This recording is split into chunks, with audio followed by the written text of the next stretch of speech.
everyone. Welcome back. I'm Manjula Talreja, Chief Customer Officer here at PagerDuty, and it is my immense pleasure to be joined by a very good friend, Sumit Dhawan, President of VMware. Sumit, in his current role, leads VMware's go-to-market business, which includes global sales, customer experience and success, strategic ecosystem, and industry solutions, among many other organizations. Sumit and I, as I mentioned, met a few years ago when he was in his prior role as VMware's Chief Customer Experience Officer. He's such a strong advocate of delivering exceptional customer experience, supporting diverse teams, and fostering cultures that bring the best out of all his teams. Not only that, he's helped VMware's growth to becoming a multi-product platform and as America's most trusted companies, according to Newsweek. Sumit, it's so wonderful to have you here at PagerDuty Summit. Thank you for joining us, and I'm sure the audience will have so much to learn from your perspectives.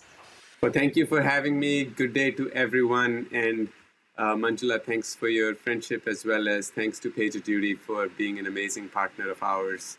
We rely on PagerDuty technologies to serve our customers, and it's a critical component of our strategy. So thank you so much, and happy to be here. So let's get started. Let me ask you our first question. As a go-to-market leader and one of the best in the world, if I dare say that, what has been VMware's key pillars of success? And what approach to customer experience do you consider that is truly unique and differentiated to VMware?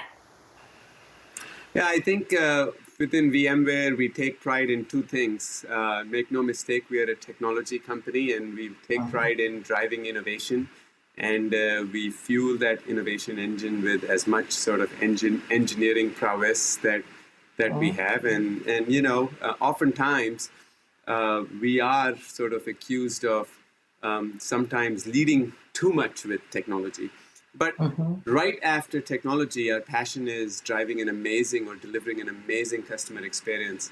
And it's something that's in the DNA of the company. It's always started out by the account teams that are managing the customers and are doing anything and everything possible to make sure customer experience is great. It's something that we always get high remarks on in terms of how our NPS is measured, and just satisfaction from customers, both in a proactive fashion as well as in the reactive fashion. But what goes on behind it is a little bit more than just having people with the right DNA. It is also the appropriate science and culture behind it. We do look at every aspect of the customer experience and are continuing to enhance it through more and more automation these days. Used to be where it was done more and more through people. But as you scale your business, as you bring in more and more technologies and solutions and multiple businesses that you front end with customers with a broader portfolio, the technology plays a pretty important role in designing the best possible experience. And then the culture, which is, not just again with the people who are front ending in terms of how they react to customers, both, when they're engaging with them proactively as well as reactively, but also, again, using the appropriate culture to drive an information and data-centric way of engaging with customers is something that we are quite proud of how we have built up. We're not perfect. We have an expansive business and product which keeps us awake every day and keeps sort of working towards enhancing it day in and day out. But that's sort of the DNA of the company, and what keeps us going in terms of just innovation on one end and customer experience on the other. Sumit, you touch on a very important point, the operating model, the culture, the people, the systems, the processes. So let's touch a bit more on the people side. Carrying the mantle of customer experience for the company, how do you rally all the executives to have that same mindset? The reason I'm asking this question is about teams under you and how they are collaborating as well. It's not just the executives, it's all the teams as well. And what has changed there? So for example, how are teams within your organization that are customer facing driving the customer experience, collaborating with the product organizations. As president, I know you've got a holistic view of the entire organization, and we'd love to hear your perspective. Yeah, I think it's a great question. I think when, there are two major principles that we use when we think about just from customer centricity. Firstly, we say, you put the customer in the middle of everything, and there is and you sort of design everything, putting customer in the center. Versus a single function. And secondly, we talk about one VMware, which is we say, listen, there is one customer who interacts with one company, not so much individual functions or lines of businesses. And by doing so, those are sort of the two principles that, drive the team as they are making the appropriate rationalization. Secondly, we do leverage incentives and goals, strongly towards driving the desired results in terms of how we measure different aspects of experience of the customers. Just measuring it in terms of single things like NPS or customer sat, like we used to do at a functional level, we observed, drove a little bit of a siloed behavior. Instead, measuring certain aspects of certain metrics that drive customer experience, for example, how to potentially support the, a customer on a reactive basis in terms of time to support, how many tickets are getting opened and what the responsiveness is, or during the coding process, how long it's taking for us to do the codes, what is the, going back and forth during the coding process, which is a key element of our customer experience aspect. So we have sort of fundamentally changed the metrics and measures of success, which has driven cross-collaboration and driven a little bit stronger culture to drive those improvements. And then the third aspect that we have driven is creating change agents in the company and giving them the responsibilities and accountability of driving them. Empowerment of those can be done by company level values and principles as well as incentives, but just left without change agents, the amount of time it takes to drive the change towards customer-centric thinking can be longer. Like I said, the company's always taken pride in terms of thinking about the customer, but how to think about it horizontally for the end-to-end experience when you're organized vertically because you need that deep expertise on a function is oftentimes a challenge I have seen, in both our experience at VMware as well as when I interact with customers. I love the way you say this is really a transformation. You're talking about culture, you're talking about change agent, you're talking about metrics, you're talking about values. It's a holistic view that you're looking at it from a VMware point of view. The last few years have been very interesting. What have you seen the expectations of customer changing in terms of seemingly everything moved to digital? And how has that transformed your customer centricity as you talk about it? And how has that transformed you as a company? Yeah, great question. So let me first of all give a little bit of context for this audience, because everyone, the blessing and the curse for when you have a really, really, really strong technology and very successful product like VMware has had with virtualization is that customers think of VMware as nothing more than virtualization. So, and I'm sure many people in the audience, I won't be surprised if that's all you thought of VMware. But like you said, Manjula, we have significantly expanded our portfolio. And at this point in time, anytime a customer is thinking about their digital efforts in terms of what they're going to do with the speed at which they can enable their digital, efforts through bringing developers in, building new modern applications, securing them, connecting them, still from an infrastructure perspective.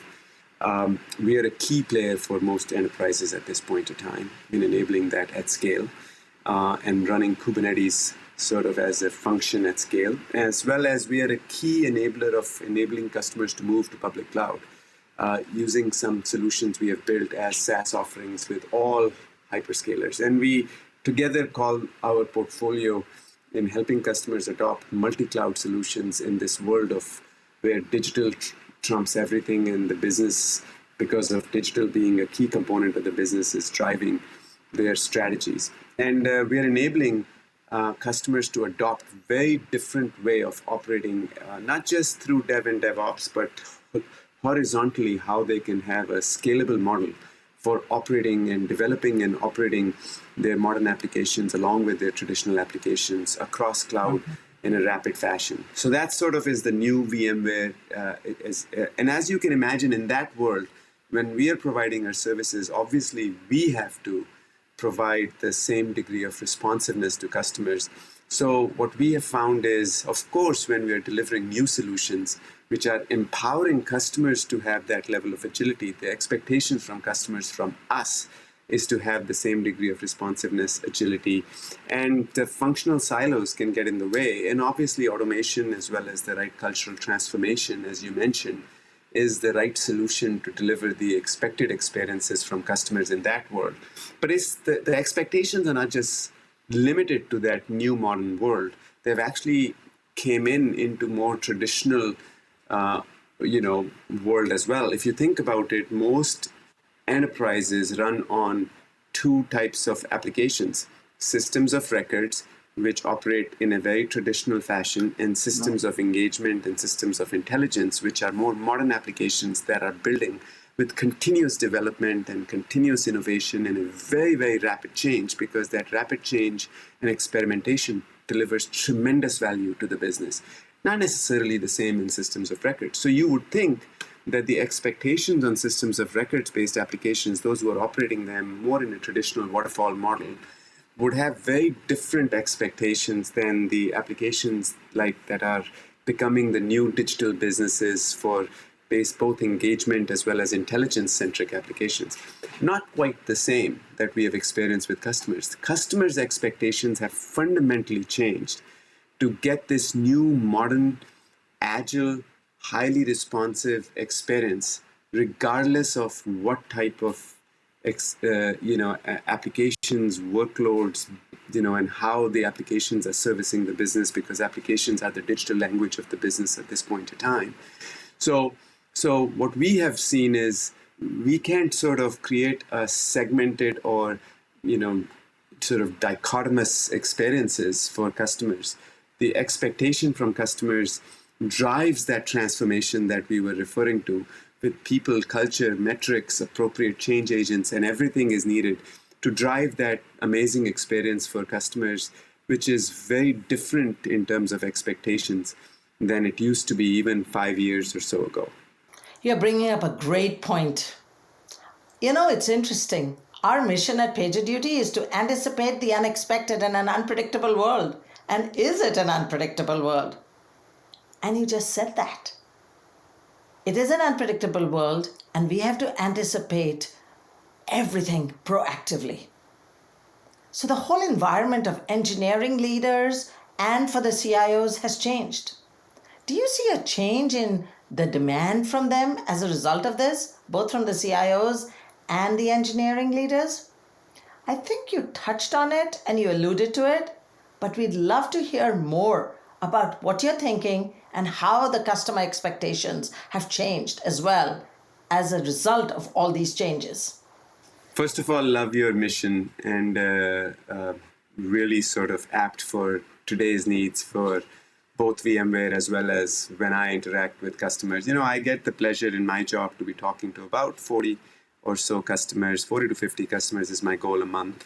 And we sort of are able to have discussions on what the trends are, how their business is changing, how their requirements are changing. My observation is twofold. I think more and more of CIO engineering leaders are now coming in with an understanding of the technology more so than maybe they were even a few years ago. And secondly, an understanding of modernization, either through experiences or through just digital efforts, or even going all the way down to how they're going to leverage the infrastructure for modernization perspective. So I think these two trends I see pretty consistently at this point in time in the CIO and engineering leaders. And more, I think there is an operating model alignment that which is different among the two leaders in every company at this point in time. But we are starting to see that the model that got started in engineering without the reliance of the infrastructure or CIO teams, oftentimes because the CIO didn't pay attention to the new model. I think at this point in time, we see more and more of engineering and CIO leaders working together to come up with an operating model that scales across multiple lines of businesses, because creating an operating model has two constraints oftentimes that engineering runs into. One, the discipline that the CIO's teams can provide in terms of creating a standardized operating model is quite strong, which can create a repeatable mechanism for engineering teams.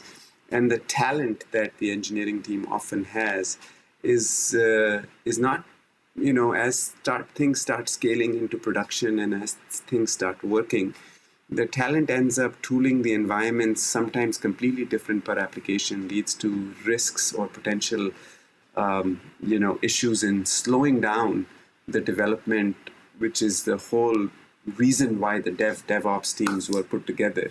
So we're starting to see more and more of engineering leaders and CIO leaders coming together and standardizing an operating model that preserves the agility from the engineering perspective, but still provides some degree of standardization so that new teams and new capabilities on digital front can be spun up quickly. We have done that more and more within VMware, and we see tremendous benefits. And as standardization occurs from both standards perspective, whether it's Kubernetes from operating model or, for example, PagerDuty for sort of, again, a critical automation technology for enabling what you mentioned, it becomes much more scalable fashion to operate going forward. So we see these as critical trends, which are, something that everyone needs to tailor to.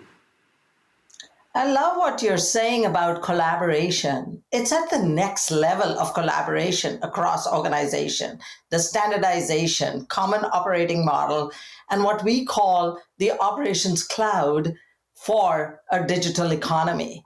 And what we are hearing in the market, what you're in the market is so similar from our customers. And tell us a little bit about the rebranding of digital workspace. We've noticed that you've rebranded digital workspace to anywhere workspace. Is that related to the conversation we are having right now? I think it is, but I'd love to get your perspective from VMware. Why did you do that, and what's that change signal that you're giving to your customers? Yeah, so shifting gears from more sort of engagement with applications to either customers, partners, or employees through digital efforts to now enabling and empowering the workers, which are at the end of the day creating the value for the businesses. We have had sort of great solutions for people working digitally so that you can literally just it started with mobile, to be candid, and we expanded from mobile to any device where people can come into work, bring in any device or can be given any device to them, and they would just log in, and from there on, all their applications, everything would be set up. In fact, it's a complete zero-touch experience. What we saw with the pandemic was that Office was no longer in as we have sort of traditionally thought of as the workplace. I'm sitting in my office, but I'm not at my workplace. This is my workplace, and so is you're sitting at home. And the architecture that we enabled and the processes that people use for enabling this remote workers, while it was good that we were able to extend this architecture, which was 10-20% remote, to be 100% remote. But if you were to step back and think about how the underlying infrastructure it needs to be designed for people working from anywhere, it needs to go beyond just having a digital workspace where people log in and get this consumer experience when they're at work. It needs to have the appropriate security, appropriate networking, so that you don't get sort of network delays or having all the security being done in the corporate network when there is no corporate network that you need to be going to, with applications being in the cloud and you being everywhere as workers. And that's what we have delivered as an integrated solution for anywhere workspace. And as part of that thinking, what customers have to do is to rethink what the appropriate support model needs to be, how you're again going into this predictive world when, people are everywhere, where you can't just look at signals in an aggregated fashion over network to determine what the potential experience issues would be. From PagerDuty perspective, it would be more signals that are distributed everywhere and how you use them in a different fashion altogether to again predict the unexpected before it happens. And so there are a lot of sort of interesting synergies there as well for us. But for us at VMware, we've sort of created this architecture where we have now more edge-based technologies for providing security and performance optimizations that's integrated with our workspace solution so that customers can roll out people working from anywhere in a much more secure and scalable fashion. It's so interesting on how customer centricity, championing the customer, is coming together with employee centricity and employee experience. We're not just talking about customer experience, but in this whole build economy, it's about employee experience just as much as customer. Sometimes we think of customers only at the executive levels, but in this build economy, it's about every single individual, not only in our companies, but from a customer. And I love the way how you brought all that together and love the way VMware is driving that in the market as one of the leaders. I'd love to close out on a very important question. I'm sure attendees have heard about the recent news about Broadcom's intention to buy VMware. Sumit, what can you tell us about this news? And what does it mean to VMware's customers? Yeah, I think first of all, obviously, any company putting a significant premium over our public equity price tag shows the hard work of the employees and everything that we have been building. It's sort of a good recognition for it. So we appreciate it. I can only speak for what we have learned in Broadcom conversations through reverse diligence process. Broadcom is really interested in VMware for the broad solutions that VMware offers, everything I went through, and as well as the intimate customer relationship, as well as satisfaction that our solutions have created among our customer base. And the key things that we have heard working with them is that they want to make sure that all of that holistic value of VMware that they have paid a significant premium for is something that they preserve as well as grow. And how, in what manner, they're obviously, given we are still only days since the announcement of us signing the definitive agreement, and it'll take us months to go through the integration planning. At this point in time, obviously from VMware's perspective, no change, we are executing. And our intent working with Broadcom is to ensure that Broadcom understands the full value proposition that VMware brings to our customers and keeps the best interest of customers in mind in terms of formulating the strategy. Now, Broadcom has said that VMware is going to become the software part of Broadcom, and all other technologies and software that Broadcom has today will come under the VMware brand, team, and operating sort of model. So we're looking forward to having these discussions with Broadcom, and as soon as they become available, I know there's some anxiety from customers as to what will change or what won't change. We will share that with the broad customer base. Thanks, firstly, Sumit, for this amazing conversation. Secondly, thank you for being our customer, and that too a very valuable one. And congratulations on this amazing journey VMware is on and the journey forward. Thanks again. Thank you so much. Thank you for having me.